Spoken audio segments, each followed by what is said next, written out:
Hello, friends. So, we are back in another uh, discussion video on the Indian Express. So, today is the Thursday, January 22nd, 2026, and right now 8:53 is happening. Okay, so 9 a.m. is about to happen. So, we'll start here from here. Okay, so right now, what is happening that the US president is in the Davos, okay, in the Davos at the World Economic Forum event. Okay, now let us understand what he is saying. U.S. president addresses world from Davos. Trump rules out force but wants immediate talks on Greenland. Okay, so what Trump is saying right now that we will not use force to acquire Greenland. Rather, we want immediate talks on Greenland. Okay, so earlier what he was saying, he was threatening Greenland that by hook or crook we will take you under our control. If you want to have it by talk, then welcome. If you are not ready to give us willingly, then we will take it under our control by using force. Okay, so that was the earlier statement. Now, because of the sharp criticism that are coming from the leaders of the Europe, now Trump is, saying that we will not use our force, but we want immediate talks on Greenland. Okay, so let us see. So he's saying that say yes, we will be appreciative, or you can say no, and we will remember. Okay, so so now he's talking in the language of a lover. Okay, if you say yes, then we will appreciate you, and if you say no, we will remember. Okay, so that is what is like.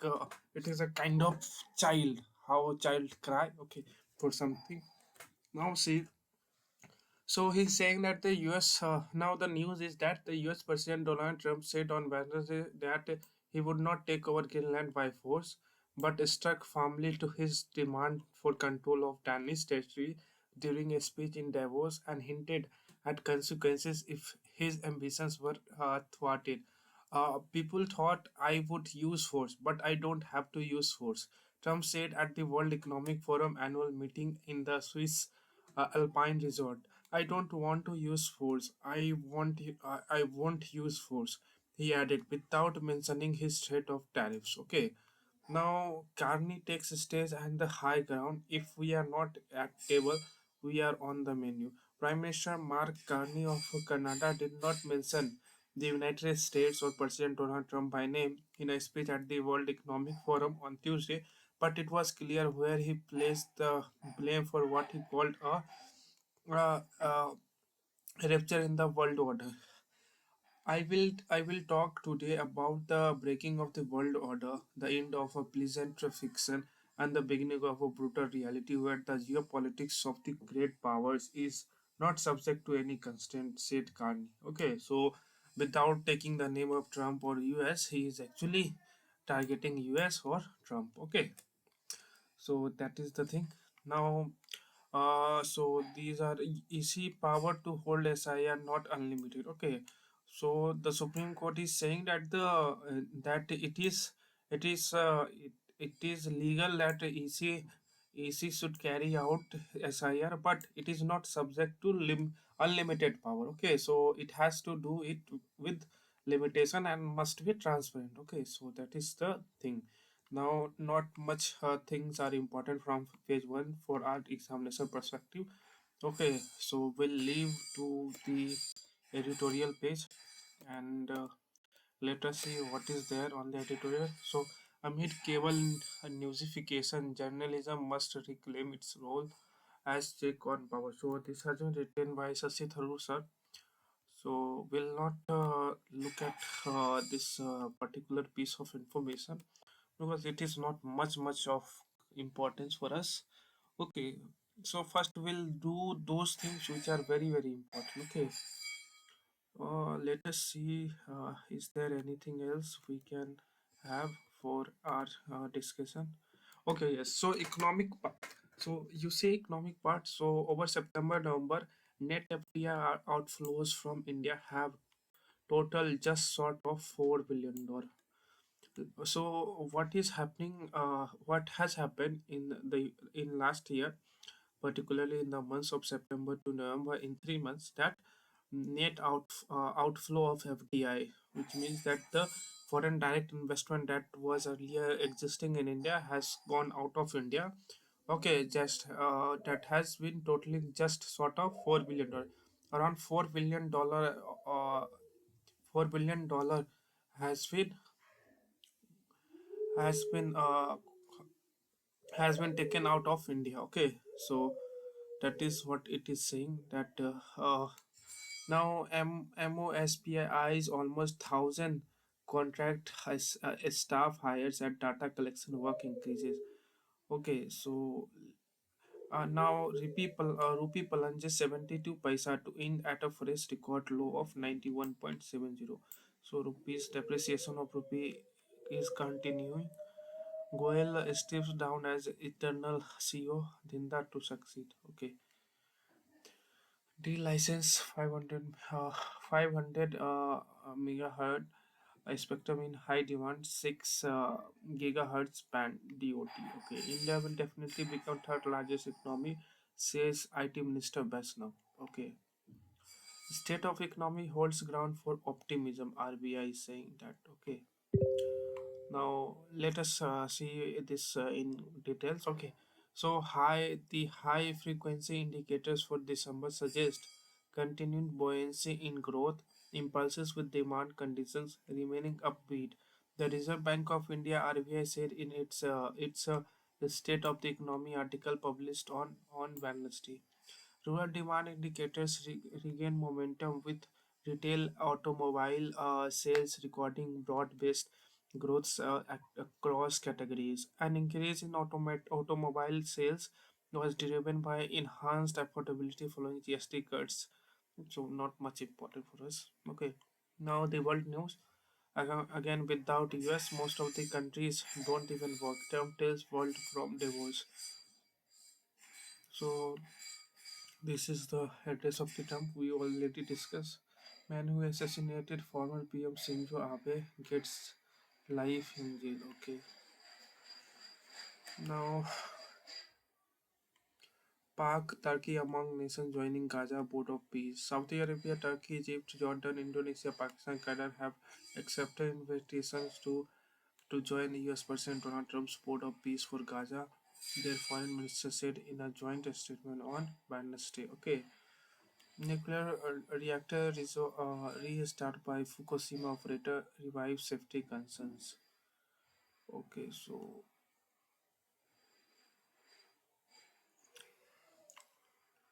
now the most important page today for our discussion is the explain section. Okay, so let us discuss the explain section. Okay, let us see what is this. So Goldilocks situation has kept food inflation at bay. Okay, so Goldilocks, if you see the previous question of the UPSC prelims, then you will find that the Goldilocks they have already asked that what does mean by Goldilocks. So let us see what is it and all the names. Okay, so here the past year was not only a surplus. One second, just one second, just one second. The past year was not only a surplus monsoon year with India reviving. Let me make it. Yes, the past year was not only surplus monsoon. So past year was a surplus monsoon. Okay, yani this means that the monsoon was good. We had a good rainfall because of which the productivity of the food grains have happened good. Okay, with India receiving above normal rainfall, yes, right from May through October, it was also a year of relatively moderate temperatures. The annual mean land surface air temperature over the country in 2025 was 0.28 degrees Celsius, above the average of 1991 2020. Also, the above normal mean temperature departures were high between 0.8 degrees Celsius and 1.4 degrees Celsius uh, only during January and April. In the remaining 8 months, mean temperatures were near, if not below normal. Compare this with 2024, which was the warmest year on the record since 1901, with an annual mean temperature annually of 0.65 degrees Celsius. The previous year too saw very high temperatures that was coupled with a strong El Nino induced monsoon failure. The redeeming feature in 2024 was a good monsoon, which significantly offset the impact of the mercury hovering at zero point 0.5 degrees Celsius or more above normal for 8 out of 12 months. The year 2025, on the other hand, presented a near Goldilocks situation. Okay, now what is Goldilocks situation? So it is an optimal mix of various. Sorry. Just a second. Yes. So an optimal mix of various factors. The term is from the fertility tail of both the monsoon rain and the temperatures being just right. Now, the Goldilocks impact on agriculture. The combination of a poor monsoon and high temperatures during 2023 adversely the combination of what poor monsoon and high temperatures during 2023 adversely affected India's agriculture production. It resulted in a prolonged episode of retail food inflation, averaging over 8.5% year on year during July 2023 to December 2024. The effects of a surplus monsoon in 2024 were not felt that year, partly due to the lag factor. The main rainfall season is from June to September, and also the record temperatures. Food inflation hence stay elevated till December 2024. The turnaround happened in 2024. Annual consumer food price inflation averaged 0.2% during the year and minus 2.7% for July to December 2025. This was enabled by the above normal monsoon as well as below normal temperatures, especially from May. The benefits of that are being particularly seen in the current Rabi winter spring cropping season.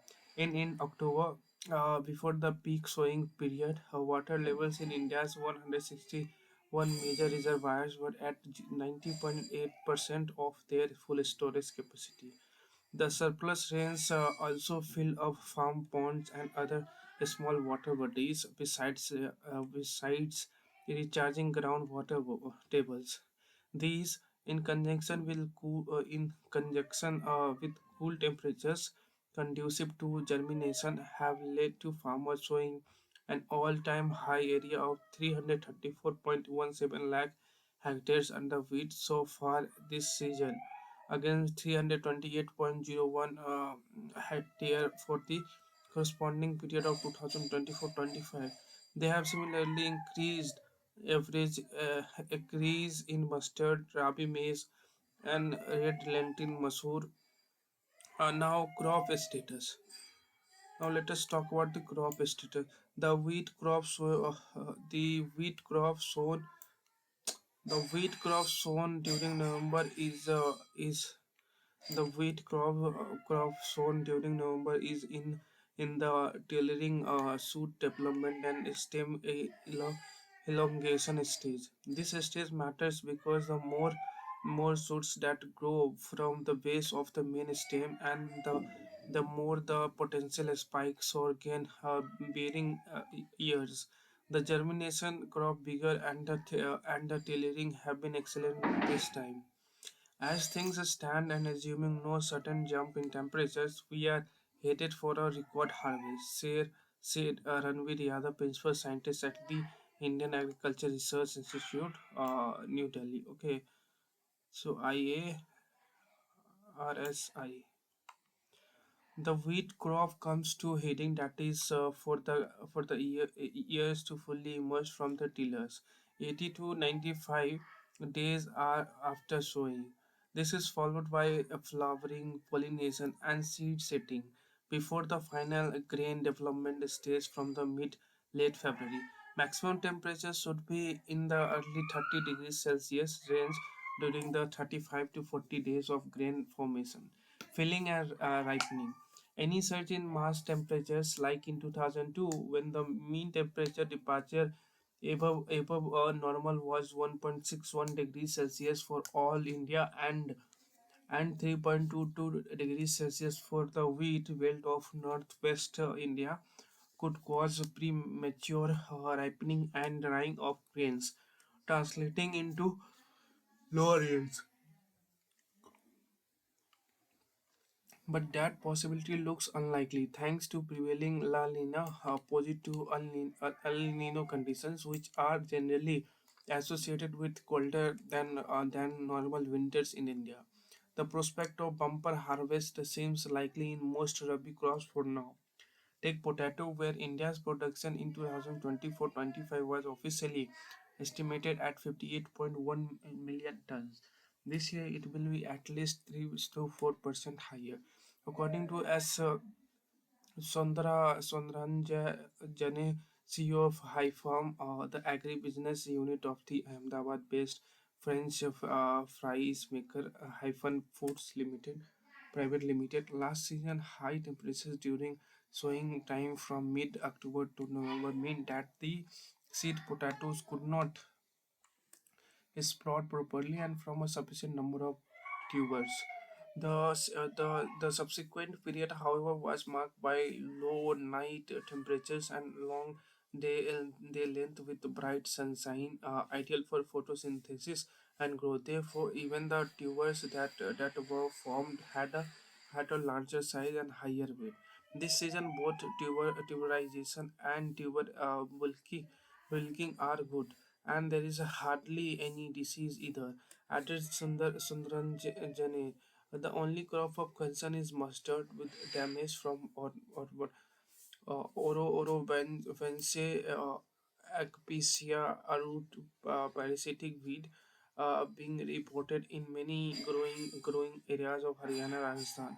The extent of overall yield and production loss from it in in an otherwise extremely favorable agroclimatic environment for the oilseed crop is not clear, though.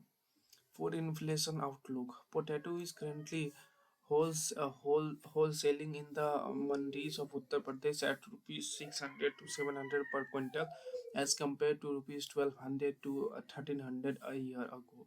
But it is not the tuber alone. Retail inflation in all villages, as per the consumer price index, was 18.5% year on year in December, and minus 15.1% for pulses.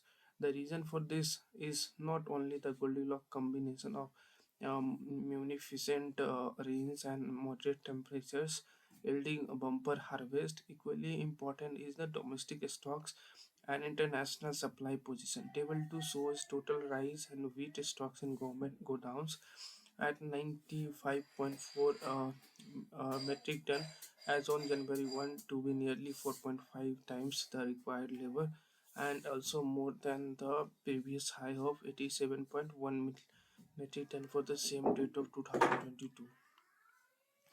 Even wheat stocks are comfortable now related to what they were on the last 3 years. The U.S. Department of Agriculture has projected near record global production in 2025-26 of wheat, largely driven by Argentina rice, corn maize, barley, soybean, and palm. Unlike in 2021 and 2022, there are no supply shocks, whether from pandemic, war, weather, or export controls, exerting upward pressure on world prices today. The disturbances in Iran and Venezuela have caused minimal disruption to the global agri commodities trade, which was not the case just after the war in Ukraine broke out. Simply put, save in the event of the any sudden extreme weather event, say a new El Nino, a resurgence of food inflation appears remote. Okay, now let us see. Leaders of Canada, you echo each other. Older is over.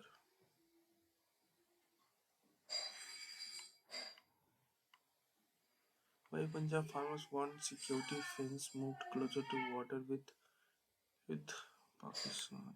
Okay.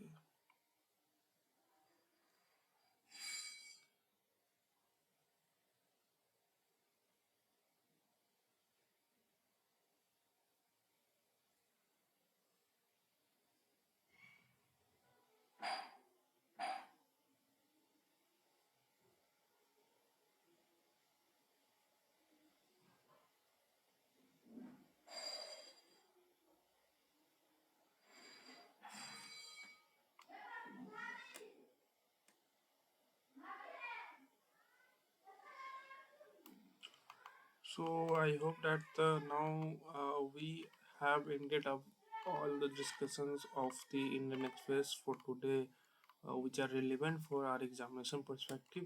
Now we'll move on to discuss the Hindu discussion. Okay, in the next video. So thank you very much. Till you can visit to that video. Okay, that will be uploaded in a few minutes. Thank you.